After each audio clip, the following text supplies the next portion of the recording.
There is a lot of hate for Awkwafina. Awkwafina has the voice of an 8-year-old chain smoker, and it's hard to disagree. A hate actor who turned the character into themselves instead of become the character. It's like they're not acting, they're just hanging out. The real shame is that in the farewell, she actually gave a surprisingly decent dramatic performance, but she hid exclusively from mainstream comedies to give the exact same performance. That, combined with the fact she in so many movies, is frustrating. So, I will rank every Awkwafina voice acting movie role to see if the hate for her is justified. Imagine being in so famous for irritating noise that you cast as an animated bird. Twice. This character falls on every level. The CGI for Scuttle wins between so ugly realistic that it's unsettling when the characters start talking, dancing, and try too hard to copy the original, making it clash with the rest of the movie and look off, with no in-between. Why did they change Scuttle to a gannet? Apparently, they did it because having a diving bird makes it easier for the character to interact with each other underwater instead of having to do it on the surface, which doesn't make that much sense. Why they a rap song in The Little Mermaid? Lin-Manuel Miranda Raya in The Haze and Hamilton brought massive success. Yes, he decided to make the worst song in Disney history. Awkwafina voice combined with that Scuttle bird song was the worst thing to happen to my ears ever. In Raya, she was annoying, not a pleasant character to watch. Her voice acting was so awful that it distracted from the movie. Why should I to invest or immerse myself in this beautiful work and story? All I could think about every time the dragon opened her mouth was why the dragon saturated my modern and way of talking, wrecking the illusion of an Asian society. Although Marshall was essentially an Asian dragon speaking in modern day slang, it's where Eddie Murphy, so he gets a pass. Marshall was original, and his dialogue actually fits into the plot scenarios. Shishu's dialogue felt false, and she seems like a ripoff of Marshall. Shishu barely contributed anything. Her super special ability, swimming, never better. We barely got to know Raya before the film really began, so it felt like a lot of location hopping and crazy antics without a genuine emotional grounding. In Kung Fu Panda 4, Zhen isn't an annoying character, but her jokes aren't that funny.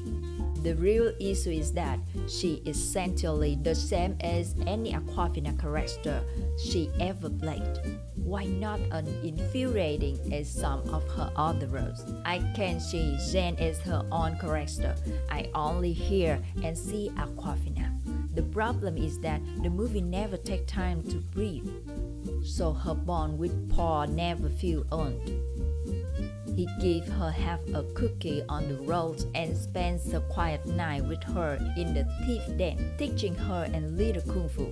And suddenly, they best friends forever. Zhen's character development is poor, leaving me wondering how she turns against her master. There are no emotionally charged scenes to explain her shape. The movie would be much better if we erase Zhen and replace her with depowered Tai Lung as Paul's companion. Awkwafina has a relatively small role in this anime film, playing the character of Quell, who is a play named after her own species. She is a friend of Tulip, Katie Roan, the only human in the facility. This is one of her early roles in voice acting, and since it's just a minor character, all I can say is that I don't hate it. Otto is the robot that appears in the SpongeBob movie, Sponge on the Run. This robot serves as SpongeBob and Patrick's Persian boat driver. She plays typical cool robot voice, and I didn't even recognize it was her voice. Plus, it has a cool catchphrase. First, the design is kind of cute.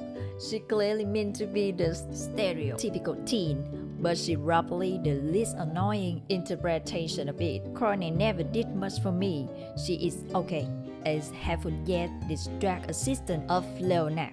I'm only against it because their power and just mimics of the Blue and Matilda. She has about 5 lines and I don't actually remember much. Finally, something good. Awkwafina can be a good actress when the character she's voicing isn't tell a joke every 10 seconds and has some grounded dialogue, as seen in The Bad Guys. She plays a hacker and the queen of technology. When she finds some code, she goes into monster mode, using her many legs to gain speed and decrypt the codes, which is kind of cool. I think she okay. Chum-miration. Chum is Awkwafina's best voice role. She is the second birth character to be voiced by Awkwafina, following Scuttle. Ironically, both characters appear in 2023. Chum gets less screen time compared to other characters she in. She doesn't go overboard in joke or say anything unfunny. As a good supporting character, she helps the main character reach their destination.